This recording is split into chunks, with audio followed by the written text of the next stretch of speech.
नमस्कार दोस्तों। यदि आप एक एईपीएस संचालक हैं तो आपके लिए ये बात जानना बहुत आवश्यक है कि टीडीएस हमारा कितना कटता है, क्या नुकसान इससे होता है, क्या बेनिफिट हमारा होता है। तो सबसे पहले आपको बता दूं दोस्तों कि 1 अक्टूबर 2024 से टीडीएस में बड़ा बदलाव किया गया, क्योंकि इसके पहले सभी एईपीएस संचालकों का जो टीडीएस है वो 5% कटता था, लेकिन अब ये टीडीएस घटा दिया गया है। अब सभी एईपीएस कंपनियों का टीडीएस केवल 2% ही कटेगा। मतलब आप किसी भी कंपनी से अगर अपना एईपीएस ट्रांजैक्शन करते हैं तो केवल टीडीएस आपका 2% कटेगा। आप लोग यहाँ पे देख सकते हैं रैपी पे एप्लीकेशन का भी नोटिस आ गया है, स्पाइस मनी एप्लीकेशन का भी नोटिस यहाँ पे आ चुका है, इजी पे एप्लीकेशन का नोटिस भी आ चुका है। तो लगभग सभी एईपीएस कंपनियों ने इसे अनाउंसमेंट कर दिया है, लागू भी हो चुका है, टीडीएस आपका कम कटता है।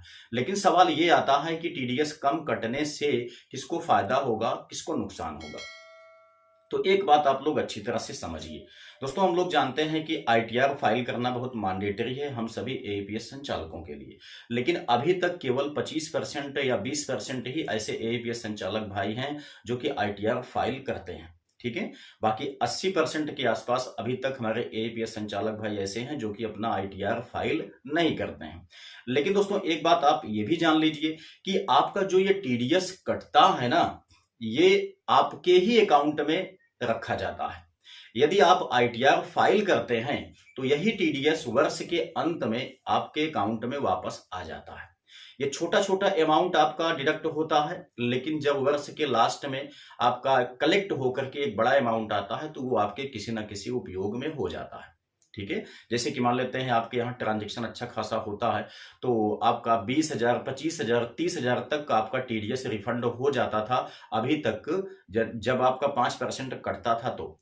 लेकिन वही चीज अब यहाँ पे जिनका 20,000 रुपए इसके पहले आ जाता था टीडीएस, अब लगभग 6 से 7,000 रुपए तक ही आ पाएगा। ठीक है, तो ये यहाँ पे आईटीआर जो फाइल करते हैं उनका टीडीएस रिफंड हो जाता है। उनके लिए थोड़ा सा ये नुकसान वाली बात है कि इकट्ठा जो मिल पाता था अब इकट्ठा नहीं मिलेगा। लेकिन हाँ, जो हमारे एईपीएस संचालक भाई ऐसे हैं जो अभी तक अपना आईटीआर फाइल नहीं करते हैं, उनका टीडीएस रिफंड नहीं होता है, उनके लिए ये बेनिफिट वाला सौदा है, क्योंकि यहाँ पे आपका केवल अब 2% कटेगा। ठीक है, यहाँ पे 98% आपको कमीशन अब तुरंत आपके खाते में यानी कि आपके वॉलेट में इंस्टेंटली जमा हो जाएगा। ठीक है, जहां आपका 5% यहाँ पे लॉस होता था अब केवल 2% ही लॉस होगा, बाकी 98% कमीशन आपको मिल जाएगा। ठीक है, लेकिन हाँ इतना आप ये भी जान लीजिए कि आप आईटीआर फाइल नहीं कर रहे हैं तो ये कहीं ना कहीं आपके लिए नुकसानदायक साबित हो सकता है, क्योंकि आईटीआर फाइल करते हैं दोस्तों तो हमें इनकम टैक्स की तरफ से कोई डर, कोई बाउंडेशन, कोई टेंशन नहीं रहती है। लेकिन अगर हम आईटीआर फाइल नहीं करते हैं, अपने अकाउंट से लगातार इस टाइप के ट्रांजेक्शन कर रहे हैं, काफी ज्यादा लेन देन हो जा रहा है, तो कहीं ना कहीं आपको आगे चल करके ये नुकसान झेलना पड़ेगा।